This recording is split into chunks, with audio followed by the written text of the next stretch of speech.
I think that's the key issue, is to take back our power.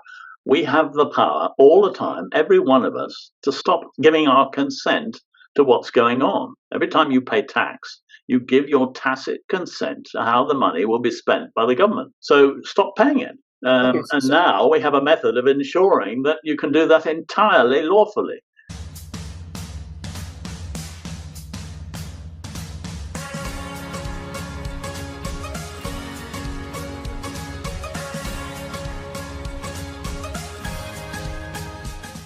NordVPN is becoming more than just a VPN. Threat protection will guard your device against malicious websites, malware, trackers, and intrusive ads, even if you're not connected to a VPN server at the time. Step up your cybersecurity and stay safe. If you want to keep up with some of the craziness that's going on in the world, then subscribe to Ryland Media's Twitter account, twitter.com/Ryland Media.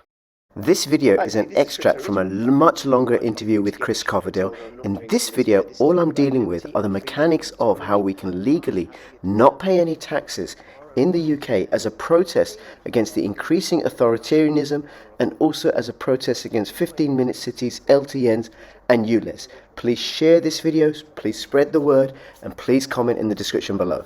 Hey Chris, thank you so much for making yourself available. So what is your anti-war campaign?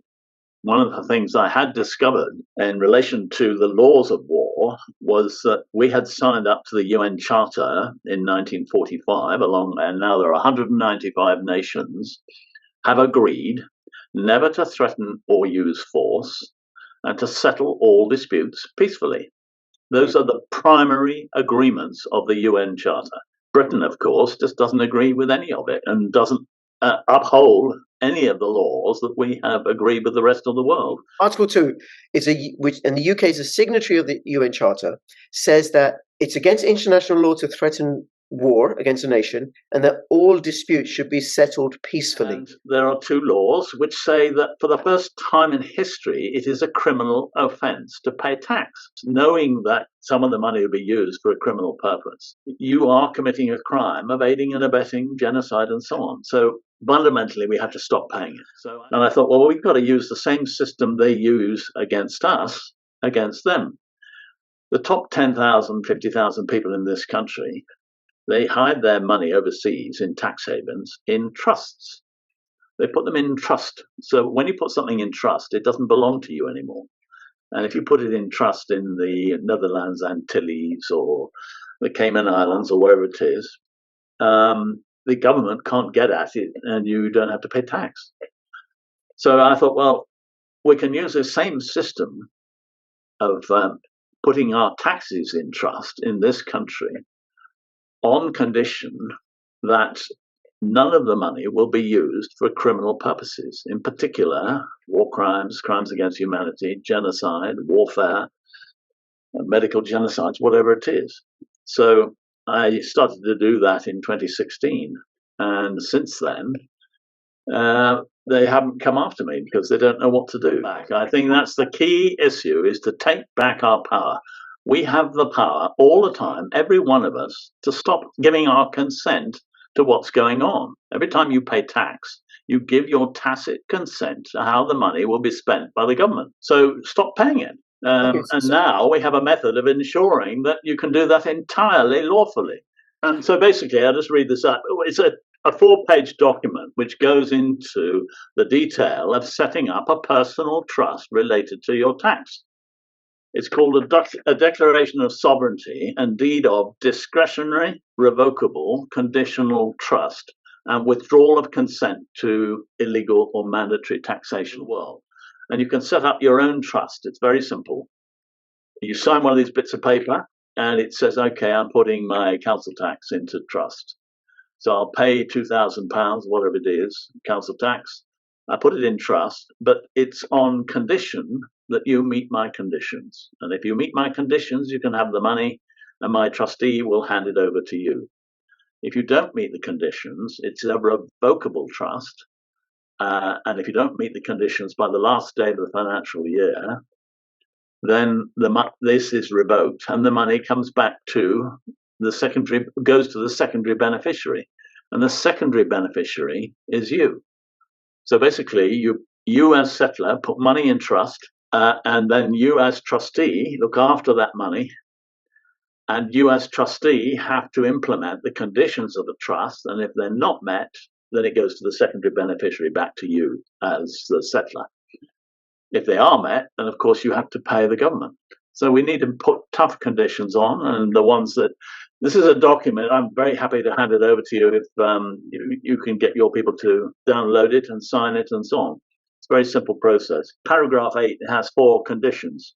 If prior to the end of the financial year I receive incontrovertible documented evidence from a court of competent jurisdiction that the primary beneficiary has done 4 things. 1, has ended all involvement in the criminal acts identified at paragraph 2 above. That's all to do with war and war crimes and so on, and with medical genocides. 2, is acting in accord with the domestic and international laws specified in paragraphs 3 to 5 above, and there are 2 pages of those laws. 3, has granted me complete and full immunity from any and all claims, charges, liability made against me as a result of paying tax. And 4, has initiated with the Directors of Public Prosecutions of England, Wales, Northern Ireland, and the Lord Advocate for Scotland criminal proceedings against 1,000 of the leading instigators, perpetrators, financiers, investors, advisors, company directors, public officials, and natural persons complicit in the criminal acts of the primary beneficiary identified at paragraph 2 above. So that's all the wars and all the medical genocides. Basically, the government can't get hold of your tax money until it has met all those conditions. And if it hasn't met them by the end of the financial year, the money comes back to you, and then you can spend it on those issues that you believe to be right. And where do you hold the money? Do I got to open an account in the Cayman Islands? No, you can if you want to, but no, you don't have to. Basically, you don't even have to hand over all the 100% of the money as straight away. What you do is you make a promise to pay 100%, but you put 10% as in consideration of the thing into a box or a folder in your cabinet or wherever you like to put it. You could put it in a separate account if you want to, but the account is for the trustee, you as trustee, and not you as you. It has to be a separate thing. You'll have a separate hat on as trustee, and you have to meet the laws relating to the trustee's duties. And could I use somebody else as a trustee if I wanted to? You could indeed. It's probably better if you do it yourself, because this brings the whole thing right back to us as sovereign human beings taking on the role of, in a democracy, we are in charge. We are sovereign. It's not Parliament. It's not the government. It's not the monarch. It's us. 1689 Bill of Rights is still current. Yes. My understanding is they can't get rid of it because it's what gives them their power and their authority. Well, it's us that gives them their power, is by accepting all this stuff. But it's articulated, that agreement, that setup is articulated in the Bill of Rights. Yes. And also in the Act of Settlement and then Act of Union. There's an article in there with Scotland. Yeah, that there should be no hindrance whatsoever to people's ability to move about the country. Yes. Okay, well, LTNs aren't enforceable then. Of course not. No, it's all a load of rubbish. And the other thing about this sovereignty is that you declare your sovereignty every time you take an action. And if you consent to LTNs or to any other government restrictions, you are giving your tacit consent to what they are doing, and you lose your sovereignty. So you must reassert it every day in some way or another. And the best way of doing it is through non-payment of tax for criminal purposes. And then you filled out this trust form, you sent it to your local authority. No, you don't. You hang on to your witnessed trust form. You send them a copy. Send them a copy. Never send the original. Never send the original. You send them a copy, and then they come back to you and they say... They ignore all sorts of things. They come back and say, well, this has got nothing to do with the Local Government Finance Act 1992, which says you've got to pay council tax, and this is a law and you must obey it and so on. And then what do you say to that? Well, I say, no, look at the law. The law says that it's a criminal offence for me to hand this money over to you because I know some of it will be used for criminal purposes. And they come back to me and say, well, none of it is used for criminal purposes. And I say, well, you don't even know your own process.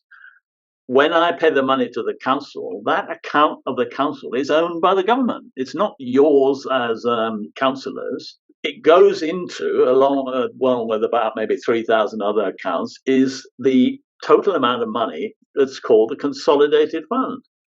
And that has been the case since, as I say, since 1787. So keep on giving them the law, telling them what's happening, and refusing to commit a crime. And the important statement to make is that if you can prove to me that tax is excluded from the offences in sections 15 to 17 of the Terrorism Act and section 52 of the International Criminal Court Act, then I will pay the tax. And that's the important thing. They can't prove that because there is nothing in the law and plenty of evidence and precedents to say, yes, this does apply to the British government. The Supreme Court case, for instance, says it applies to the military and quasi-military activities of the British government. Okay. And that's same definition in the same Act of Parliament, the Terrorism Act 2000. Okay, and this works with council tax, and is it the same process with income tax? Every tax, capital gains tax, VAT, income tax, vehicle driving license duties, all there's 230 different sources of money that go into the consolidated fund. It applies to all of them. Fees for university or repayments of loans, student loans, all these sort of things. It's a criminal offence. Speeding ticket fines, LTN fines, ULEZ, parking ticket, bus ticket, all of them goes into that same consolidated fund. Yep. Wow. It's a criminal offence. And it's interesting, when I haven't driven for 10, 15 years, but I did get a parking ticket somewhere in Hastings, and I wrote to them and said, look, no, I'm not going to pay it because it's a criminal offence under section 15, whatever it was, section 52 of the International Criminal Court Act. And it's a criminal offence for you to ask for it. And I got a polite letter back saying, on this occasion, we will not carry out, go on with the thing. So they know perfectly well what they're doing, and okay, they can't raise any tax if you don't consent to it. But would this also apply to court fees? Yes, court fees, fines, everything. That's mind-boggling. It's absolutely mind-boggling. Okay. Yes, it is. But the important bit is it gives us control over the government. It does. In one move, we can reverse the control in this country from the government controlling us to us controlling the government. You're clearly someone who's motivated and committed and making a stand for peace, right? Couldn't someone just, okay, well, I'm going to do this to avoid paying taxes and fines? Yes, they can do that if they want to. The important bit is start to think about your responsibilities to the running of the country. And we do have responsibilities, homeschooling, for instance. I'm supporting a homeschooling unit in Sussex called Hope.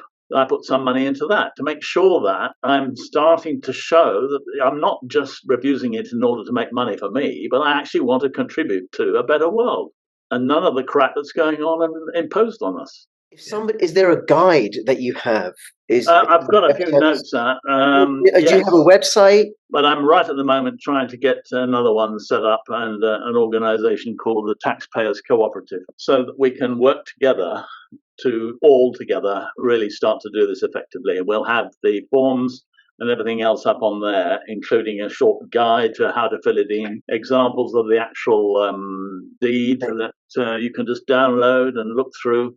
Do it. There's no risk at all in doing it, by the way. But there's no risk in signing a declaration of sovereignty and deed of trust. The risk comes when you actually withhold the money. But having done this, you have a legal duty not to pay the money over. And that is very important. And so all of those laws are laid out in here. And I'd recommend going through them in some detail so that people understand some of the statements that are made. Tax rebellion has been the single most important principle underlying all the successful rebellions in history. Magna Carta started with the tax rebellion, and the same with the English Civil War, American independence, French Revolution, the Russian Revolution, Gandhi's salt tax rebellion. Two ones in this country are important. There's the Glasgow women's rent strike in 1915. Yep. An important one, and the poll tax in late 80s. Now they're spending all this money council tax money and income tax money and capital gains money to set up these 15-minute cities, which are little more than open-air ghettos. It's all a con, quite honestly, and we have to do something about it. And it's time to take back our power and start to say, no, I refuse. I will not do this. And furthermore, it is a criminal offence for you to impose this on me. And I'm prepared to take you to court for conduct ancillary to genocide if you force me to take that injection. It's when we start pushing back at them and they realize they could be sentenced to 30 years in prison. If people want to find out about you and get these documents, I can put them on my Telegram group. You will need to join my Telegram group and get on Telegram, by the way, right? And the link's in the description below. And then you can download the documents from Telegram. I'm trying to set up a taxpayers cooperative and get that going within a month. I'm hoping to have all of that set up. And we can have a website and people can download it from this and meet with local other activists and start working in groups to push back. We've got to not just accept what's happening to us or escape from it, but we've actively got to push back at them.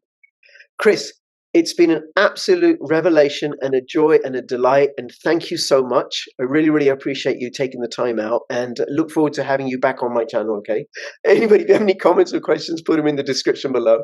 And between now and when I see you next, please keep filling your pockets with freedom and sovereignty. This is Sovereign Chris and Sovereign Rich signing out. All the best. Bye-bye.